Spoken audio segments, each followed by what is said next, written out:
প্রতি বছর 2টা ঈদ যাই গো মা, কোনোদিন তুমি ভালো কাপড় পরিধান করো নাই। তুমি নিজে ছিঁড়া কাপড় পরিধান করিয়া, পুরাতন কাপড় পরিধান করিয়া আমি কলিজার টুকরা সন্তানকে তুমি নতুন কাপড় পরাইতা মা।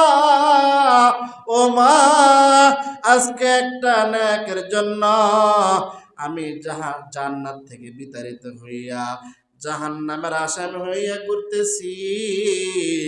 ও মা, তুমি আমাকে একটা নেকের ব্যবস্থা করবে কিনা, এই ধারণা মা করিয়া মা বলে, ও সন্তান, তোমার ধারণা ভুল হইতে পারে, তোমার চোখ ভুল দেখতে পারে, আমি তোমার মা হব কোথায় থেকে, কসম